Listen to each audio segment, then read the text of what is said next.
Hello everyone, Matt Malatesta, Jackson DiPasquale on my whistle, State Championship edition. So much to talk about. What happened in the state semifinals? It was a topsy-turvy. We could call some of these games upsets, but maybe they really weren't upsets. We'll start here in Houston. We were at the Legacy Stadium in Katy, where we witnessed Austin Westlake destroy North Shore. What was weird is it wasn't even that. It was 35-10, completely dominated by Austin Westlake. Their defense matched up perfectly. Their defensive line is something to be reckoned with. They got a great linebacker. Their defensive backs are long and rangy. Their offense had a great game plan. What happened in that game? Yeah, I think Westlake came into the game and they were very well prepared. They didn't take this game lightly. You know, a lot of people, including us, we did not give them a shot necessarily in this game. We didn't pick them to win this game. Reese Wise had a great game at quarterback. I believe he threw like 3-4 touchdown passes. He rushed for one. So you look at this Westlake team, and they just came out more prepared. Great game plan. If you watch that defensive scheme, they were bringing pressure from different directions. You didn't really know who was coming, if they were bringing a linebacker, they're bringing a safety, or they bring a nickel on a blitz. They did a really good job disguising where their blitzes are coming from, and it gave that North Shore offensive line a little bit of trouble. Also rushed Caleb Bailey in his going through his reads, which created a lot of opportunities for sacks, turnovers, etc. I tell you what, I've always said this, but Division I, if you have a bunch of D1 players, that doesn't make you the best team, and that was evident in that game. I mean, Westlake has a couple of guys that are going on to college. One's going to Air Force. You know, this is not a heavy D1 roster. North Shore is. But sometimes you get out-coached, A. B, the other team is just more prepared and they're tired of hearing about the other team going to beat you really bad in their home field, their home city.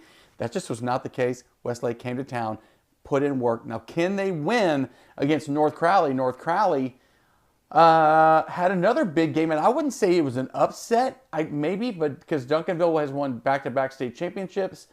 But North Crowley, this was their moment. They were waiting for this moment from last year to this year, and they get the win over Duncanville in a kind of an instant classic. And now they're playing Westlake in that championship. Yeah, you know, North Crowley last year, they lost to Duncanville in that state semifinal game, and it wasn't really necessarily a close game. Coming into this year, though, you look at what they did at state 7-on-7, and then you look at what they did all offseason. They knew their mission was to get back to that game, avenge the loss, but also not even just that game, get to state and win state. And North Crowley did that this past week against Duncanville. You know, Chris Jemerson had a big game throwing the ball to Quentin Gibson, the all-star wide receiver that's committed to Colorado. He had a big game. Cornelius Warren, the running back, also had a big game. I mean, offensively, they're just very explosive.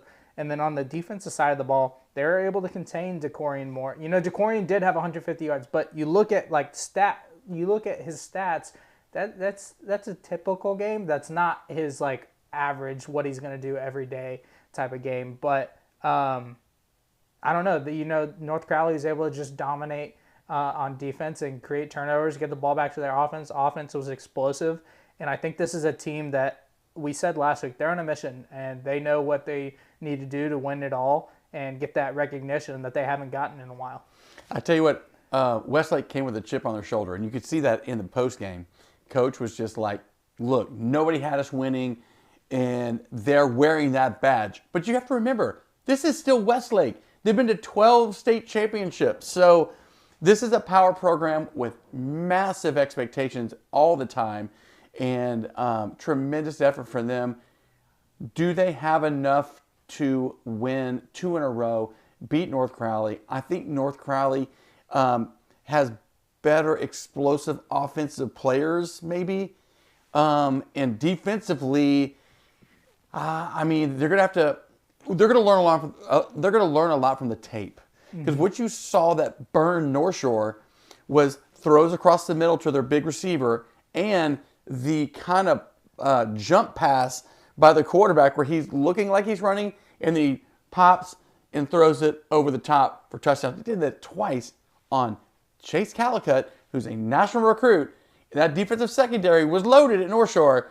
They couldn't get it together, and they were kind of exposed in that game by a pretty good quarterback. I mean, he's a 4-star. He's a high-level recruit. He's going to get the big-time offers. Yeah. He also had the Baylor commit, Will Helm, to throw the ball to. That guy's nice. Big target. They got some nice other, like, solid people on the outside as well. But I think for Westlake, it's can you repeat that formula against North Crowley? Because now North Crowley knows, okay, you're going to run the ball with Wise. You're going to run the ball with Bartlett. You're going to try to get the ball on some crossing routes, some deep route concepts. Can you protect Reese in the pocket? Because against Lake Travis last week, if you watch the tape, they weren't able to do that. So if I were North Crowley defensively, I'm scheming up some different types of looks up front to confuse offensive linemen and then get to the quarterback to where he's having to go through his reads a lot faster, kind of like what Westlake did to Caleb Bailey this past week.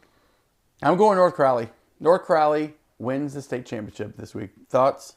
Yeah, Yes. I'm going North Crowley too. I really like what they've done, especially since 7-on-7 season, seeing them. Chris Jimerson, he might not look like the tallest quarterback in the world, but that kid can throw the football. He can play some football. Quentin Gibson is going to be electric at the next level. So I really like North Crowley to win this and win state. So that's D1. D2, out of Houston, Summer Creek falls to Vandergrift in another really good game. Vandergrift is kind of that superpower in what we call that hill country area, let's call it. And they face South Lake Carroll, who's been there forever. Another superpower program, Quinn Ewers. Just titles on titles. Their trophy case is very vast. Can Vandergrift kind of shock the world again and take down South Lake? I think South Lake wins this matchup just because of the fact that their schedule is tougher, A, and B, they just have more athletes, and C, they're used to the big bright lights of a state championship game. Yeah, the South Lake Carroll quarterback, Angelo Estada, I believe is his last name. He's thrown for 3,350 yards, 36 touchdowns on 9 interceptions. That's a pretty good year for your quarterback. And then he's got Brock Boyd, the TCU commit, to throw the ball to. They got a junior running back who's stepped in and really performed very well. I think that South Lake Carroll is just going to be too much for Vandergrift. Vandergrift does have a solid defense. You saw them perform last week against a very good Summer Creek offense. And also offensively, that Summer Creek defense has been one of the top teams in 6A D2 all year. So you look at what they were able to do against Summer Creek. I think that it will be a close game, but I think South Lake Carroll's experience in the playoffs and making deep playoff runs will get them the win this week. Then we have Houston's very own Randle High School from Lamar Consolidated ISD. They're facing South Oak Cliff, which, of course, has won a couple state titles over the past couple of years as well. They were in the state title game last year against P&G, avenging that loss. Can they do so? Randle is really good. And last week, you had to talk me into them winning. And they won convincingly. I like what they do on offense-ish, kind of. I think their play callers really call a great game. Brooks Hack, the offensive coordinator there, Stephen Hill, that group does a great job on that side of the ball. And their defense, Chase Sims, sick. Dude is all over the field. They really are underrated on defense, run to the ball. But South Oak Cliff is South Oak Cliff. Yeah. Here's what I'll say. This game is the new kids on the block, Randall, who have been somewhat the state favorites this year. I mean, right. Look at what everybody's been saying, and that's almost like you're awakening the sleeping giant in South Oak Cliff. South Oak Cliff has been to the state championships 4 years in a row. This freshman class has never not known going to Jerry's World in any football season that they've played at South Oak Cliff. I think this South Oak Cliff offensive line is massive. They move people. They like to dominate the line of scrimmage and run the ball. Carter Kopecky, the quarterback, does great when he gets his chance to run and also play action pass. They've been taking some deep shots down the field to another former Houston high school player, Reggie McNeil Jr., who's playing wide receiver there. He's been having the past 2 weeks, he's had huge games receiving the ball.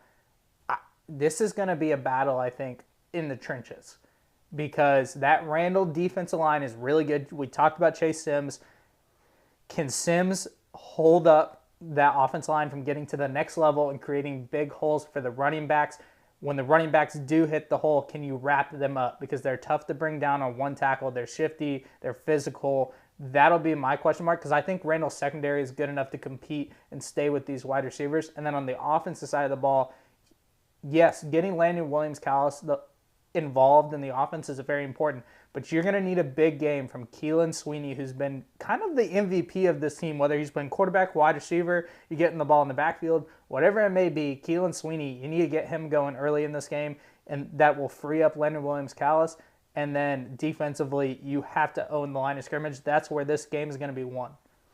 Finally, we've got Smithson Valley playing Highland Park. Highland Park, of course, right down the street from, again, another Dallas team, legendary Dallas team. Highland Park is Highland Park. The Scots, man, they're just so, again, well coached. I think Highland Park wins this game. Here's what I'm finding now. If you have a great offensive play caller as an OC, and this is evident, and this became so clear against that North Shore versus Westlake game. If you have a play caller that can keep teams off balance, man, you can really control the game, control the clock, and keep that other offense off the field. And I think that's what Highland Park is going to do against Smithson Valley. Yeah, they're able to do it in different ways. They can throw the ball, they can run the ball. Defensively, they're pretty good up front. I think Highland Park, they haven't been to state we say in a little while, but it's been, I think, 3 or 4 years since they've been to the state championships, moving up to 6A, then back down to 5A. So I think Highland Park, just off experience, will win this game. But Smithson Valley also has a bad taste in their mouth from losing the state championship game to Aledo last year. So I think this game is going to be close, but I'm going to pick the Scots to win this one. Angleton hung in there with Smithson Valley for a little bit, and really good game. I think they lost by a touchdown. Mm-hmm. So, great season by Angleton.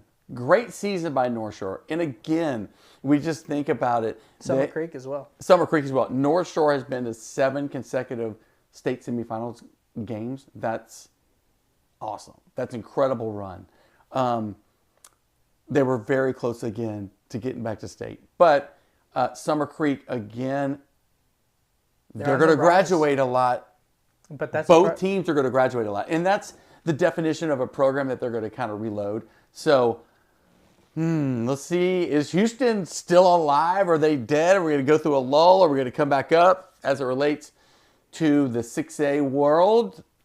There's a lot to think about. I think it just opens up next year. I think there's, we talk about favorites a lot, but I think next year is really wide open. When you look at the graduating, this 2025 class has been loaded for every team. You go to every team that we look at throughout the playoffs, it's a lot of 2025 kids. So you look at next year, it's pretty wide open in Houston. Houston football is going to be fun next year, but looking forward to these state championships. I mean, Randall's a team that I think is on the rise as well. Dude, absolutely. I'm pumped for them.